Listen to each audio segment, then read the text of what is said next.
beberapa pejabat, dan dalam penelusuran rekan-rekan di lapangan, pelantikan menurut rencana akan dilangsungkan pukul 14 atau pukul 2 siang tadi, namun jadwal diubah menjadi pukul 15.30 atau pukul setengah 4 sore sesaat lagi.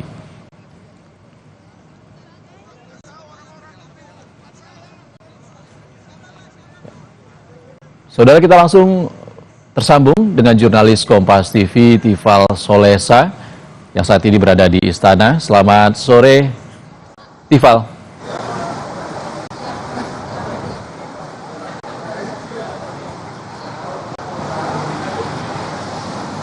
Tifal, sudah ada kabar pasti siapa menteri yang akan di-reshuffle oleh Presiden Prabowo sore ini?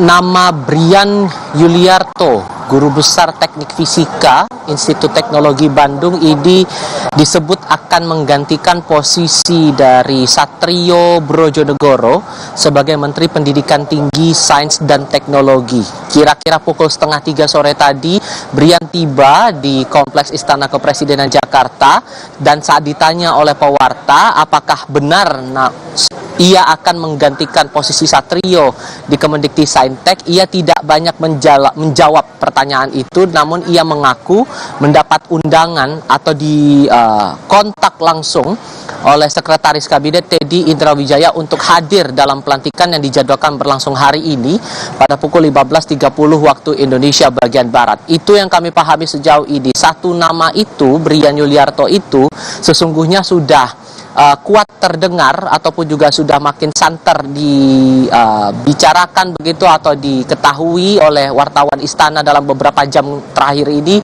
akan menempati pos Mendikbudristek menggantikan Satrio Brojonegoro. Ini menjadi sekali lagi akan menjadi reshuffle pertama yang dilakukan oleh pemerintahan Prabowo Gibran di bawah dalam naungan Kabinet Merah Putih, dan setelah 123 hari menjabat sebagai kepala negara sekaligus kepala pemerintahan, begitupun dengan kinerja dari Kabinet Merah Putih yang baru berjalan selama 122 hari dihitung sejak mereka dilantik pada tanggal 21 Oktober 2024. Selain posisi Mendikbudristek yang akan dilantik oleh Presiden Prabowo Subianto sore ini, kira-kira 15 menit lagi dari sekarang, ada kepala badan ataupun juga kepala lembaga yang ikut dilantik pada hari ini. Salah satunya tadi sempat ada singgung Ihsan, adalah Badan Siber dan Sandi Negara atau BSSN. Semula posisi ketua atau kepala BSSN dijabat oleh Hidsa Siburian, kemudian wakil kepala dijabat oleh Rahmat Widodo. Nantinya akan digantikan oleh dua tokoh masing-masing. Kepalanya nanti adalah Nugroho Sulistyo Budi, sementara untuk wakil kepalanya adalah pakar IT Pratama Persada. Tadi kepada wartawan, Pratama tiba lalu meladeni beberapa pertanyaan yang dilontarkan wartawan sebelum ia masuk ke dalam Kompleks Istana Kepresidenan Jakarta, dan ia mengaku bahwa baru mendapatkan informasi untuk datang ke Istana Kepresidenan menjalani proses pelantikan pada siang tadi lewat arahan ataupun juga informasi dari pihak Istana Kepresidenan untuk melakukan proses pelantikan. Tak banyak hal yang dia sampaikan kepada wartawan tadi, namun ia langsung menuju ke dalam, mengingat waktu untuk proses pelantikannya juga tidak akan lama lagi, dijadwalkan pada pukul 15.30 waktu Indonesia bagian Barat. Nama lainnya juga terdengar ataupun juga yang saya cermati tadi tiba datang ke Istana Kepresidenan Jakarta ini adalah Muhammad Yusuf Atteh. Muhammad Yusuf Atteh sekali lagi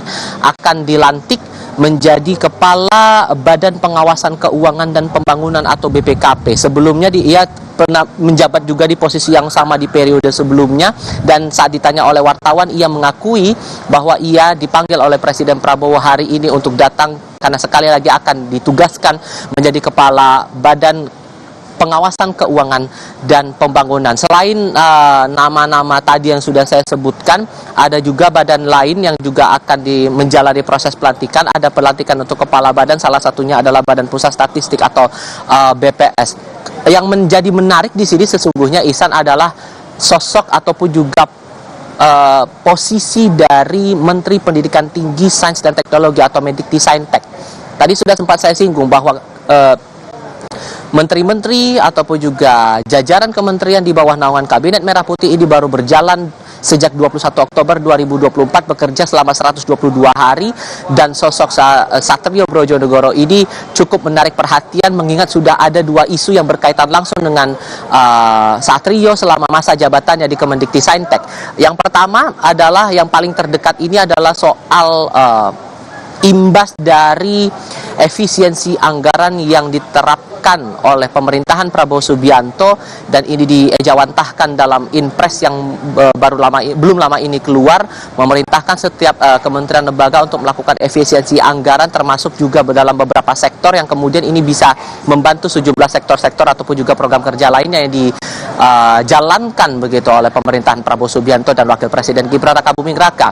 Dalam rapat kerja bersama dengan Komisi 10 DPR RI belum lama ini, Satrio menyampaikan bahwa imbas dari efisiensi yang berjalan sampai dengan saat ini akan sedikit banyaknya berpengaruh pada uang kuliah tunggal atau UKT yang berlaku di seluruh perguruan tinggi negeri atau PTN setidak-tidaknya. Imbasnya, kalau dari hasil rapat saat itu, Satrio menyampaikan akan ada kemungkinan kenaikan UKT, kenaikan uang kuliah tunggal bagi para mahasiswa yang sedang menjalani studi di perguruan tinggi. Inilah yang kemudian memantik kecaman, memantik penolakan dari sejumlah pihak, terutama dari kalangan mahasiswa. Kita ingat betul dalam beberapa hari sebelumnya sempat ada unjuk rasa yang dilakukan oleh kalangan mahasiswa menuntut agar efisiensi yang dilakukan ini tidak berimbas pada sejumlah sektor-sektor krusial yang menjadi perhatian masyarakat, terutama salah satunya adalah soal biaya kuliah atau biaya pendidikan. Itu baru satu hal. Hal lainnya yang juga menarik dicermati dari sosok Satrio Brojonegoro selama ia menjabat sejak 21 Oktober 2024 hingga setidaknya saat ini, sebelum proses pelantikan ini terjadi, Ihsan, adalah kondisi konflik internal yang sempat terjadi di Kemendikti-Saintek. Waktu itu di pertengahan Januari 2025 sempat ada unjuk rasa di internal Kementerian Pendidikan Tinggi, Sains dan Teknologi. Saat itu dipicu dari pemecatan salah satu pegawai di Kemendikti-Saintek atas nama Neni Herlina. Waktu itu ia menjabat sebagai Pranata Humas dan juga penjabat rumah tangga, Sekretaris Ditjendikti Kementerian Pendidikan Tinggi, Sains dan Teknologi. Ditambah lagi korban mengakui mengalami kekerasan verbal, dan belakangan juga beredar rekaman audionya di media sosial, sehingga itu memantik kecaman dari berbagai pihak. Walaupun kemudian Satrio menyatakan, bahkan dalam wawancara khusus kepada Kompas TV, ia menepis bahwa ada kekerasan verbal yang dilakukan. Kemudian ia menyebut tindakan yang diambil Satrio terhadap Neni ini bukanlah pemecatan, melainkan mutasi ke kementerian lain. Pada akhirnya intrik internal di Kementerian Dikti-Saintek ini berujung dengan damai. Kedua belah pihak sepakat untuk berdamai dan tidak melanjutkan konflik ini ke tahap yang lebih lanjut. Dua hal inilah yang menjadi fokus perhatian publik seiring dengan sosok Satrio yang akan digantikan oleh nama Brian Yuliarto, guru besar ITB, pengajar di bidang teknik fisika Institut Teknologi Bandung, yang akan menjabat di sisa masa jabatan di kementerian ataupun juga di Kabinet Merah Putih masa jabatan periode 2024-2029. Wartawan istana sudah diarahkan untuk menuju ke dalam istana mengikuti rangkaian proses pelantikan yang tidak lama lagi bila kemudian akan berjalan tepat waktu, kira-kira 9 menit lagi dari sekarang, pada pukul 15.30 waktu Indonesia Barat, yang akan dipimpin langsung oleh Presiden Prabowo Subianto, diikuti juga oleh seluruh jajaran menteri di Kabinet Merah Putih. Saya sempat melihat tadi ada Menko PMK Pratikno, kemudian ada Menko Pemberdayaan Masyarakat Muhaimin Iskandar, lalu juga jajaran menteri dan kepala badan lainnya mengaku diundang oleh Presiden untuk datang dalam proses pelantikan yang akan berlangsung pada hari ini. Namun saat ditanya apakah benar hanya Mendikti-Saintek yang akan dirombak posisinya dengan tokoh lain atau ada menteri lain, mereka mengaku tidak tahu. Ihsan.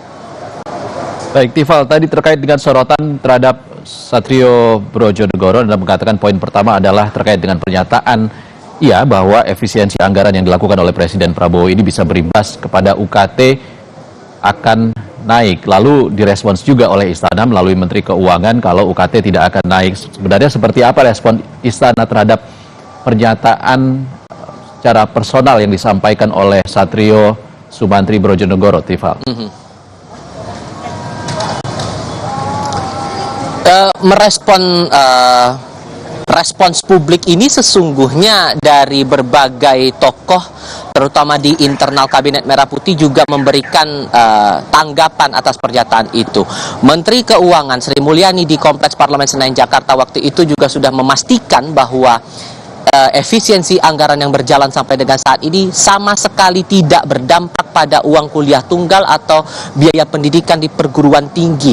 Ia memastikan bahwa aspek operasional saja yang bakal terdampak dari efisiensi anggaran ini. Sementara untuk biaya kuliah, semua tidak ada yang berubah. Itu pernyataan Menkeu Sri Mulyani waktu itu bersama dengan jajaran pimpinan DPR RI beberapa hari lalu, begitu ya, merespons dari banyaknya spekulasi ataupun juga reaksi publik bahwa efisiensi anggaran ini bakal berdampak signifikan untuk biaya kuliah. Itu dari satu pihak. Sementara dari pihak lain juga memastikan bahwa tidak akan ada dampak signifikan terhadap biaya kuliah ini di tengah upaya efisiensi anggaran yang dijalankan oleh pemerintahan Prabowo Subianto dan Gibran Rakabuming Raka ini. Termasuk kemarin kepada Kompas TV juga, Ihsan, di program Sapa Indonesia Malam, Wakil Mendikti Saintek Stella Christy juga memastikan bahwa tidak ada hal yang berubah terhadap layanan masyarakat, terhadap layanan publik, terutama dalam hal ini biaya kuliah.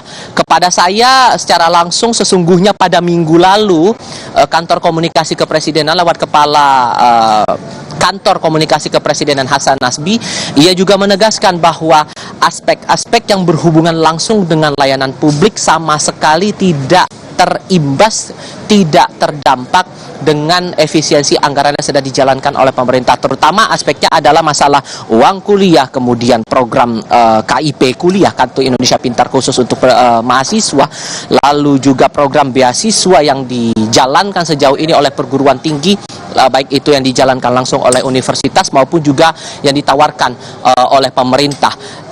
Inilah yang kemudian dijadikan respons oleh internal kementerian yang pada ujungnya Menteri Satrio juga menekankan dalam kesempatan terpisah bahwa UKT dipastikan tidak akan terdampak dibalik dari upaya pemerintah mengefisiensikan anggaran pendapatan belanja negara tahun 2025 ini, Ihsan. Ya, calon pengganti Satrio Brojonegoro dikabarkan adalah Profesor Brian Yuliarto, Guru Besar ITB. Apa cerita terkait Brian Yuliarto yang beredar di Istana, Tifal?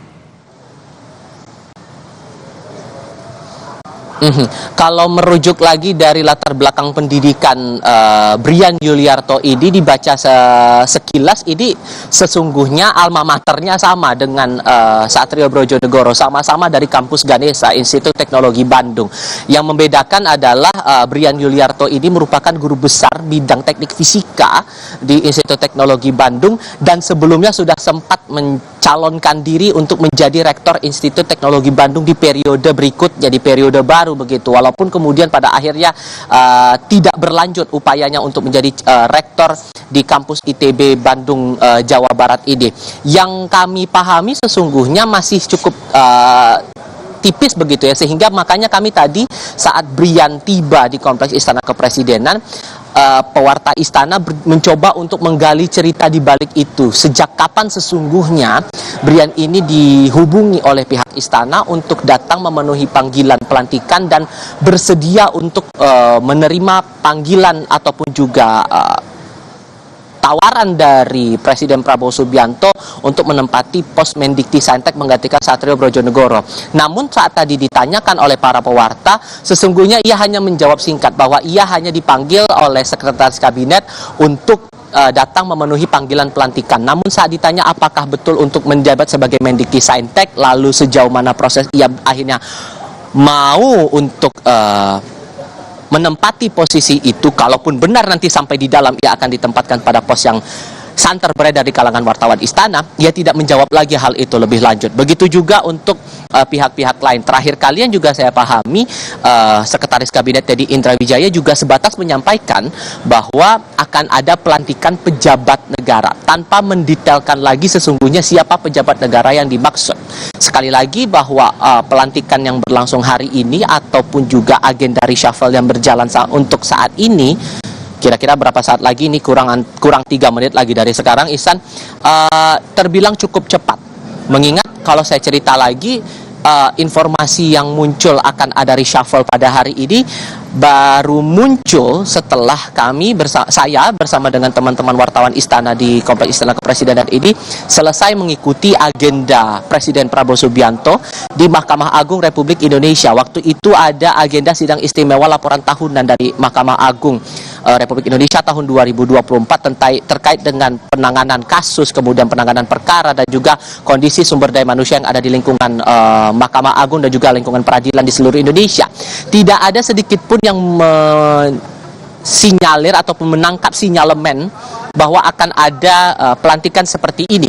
Namun pada akhirnya di akhir agenda setelah seluruh rangkaian di MARI ini selesai berjalan, barulah kami kemudian mendapatkan kabar. Waktu itu baru sebatas isu, baru sebatas wacana bahwa akan ada perombakan kabinet, perombakan jabatan di sejumlah kementerian lembaga, dan salah satu lembaga yang sampai dengan saat ini masih kami tangkap akan dirombak satu-satunya adalah posisi Menteri Pendidikan Tinggi, Sains dan Teknologi. Ihsan.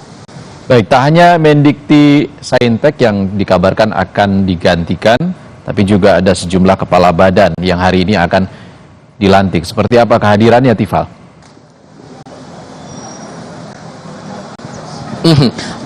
Beberapa kepala lembaga yang rencananya akan dilantik hari ini juga memberikan pengakuan yang kurang lebih sama sebetulnya, Ihsan. Mereka mengaku baru mendapatkan panggilan dari istana untuk menjalani proses pelantikan pada hari ini. Baru pada siang tadi mereka dipanggil untuk kemudian mengikuti proses pelantikan yang tak lama lagi berlangsung pada pukul 15.30 waktu Indonesia bagian Barat. Salah satu contohnya adalah sosok Pratama Persada. Kalau kita ingat, sosok Pratama ini terbilang cukup kritis dalam melihat, menganalisis sejumlah aspek-aspek ataupun juga kasus-kasus yang berhubungan dengan IT. Kita juga sering mengundang sosok Pratama Persada ini untuk berbagi pandangan, berbagi perspektif soal kasus-kasus ataupun juga problem-problem yang berhubungan langsung dengan IT, pengelolaan teknologi informasi di beberapa kementerian dan juga lembaga, terutama beberapa hal yang berhubungan langsung dengan kasus hacking begitu. Tadi kepada wartawan, Pratama hanya menjelaskan bahwa ia dipanggil, mengakui bahwa dipanggil untuk datang ke istana untuk menjalani proses pelantikan, dan yang jauh sebelum ia datang ke sini kami memahami bahwa nama Pratama Persada ini sudah muncul sebagai wakil kepala Badan Siber dan Sandi Negara atau kepala BSSN. Nah, sekarang kita akan menunggu proses pelantikan yang akan berjalan sebentar lagi. Kepala Negara Prabowo Subianto sudah berada di Istana Kepresidenan untuk mengikuti atau menjalankan proses pelantikan terhadap sejumlah tokoh untuk mengisi pos-pos menteri dan juga kepala badan.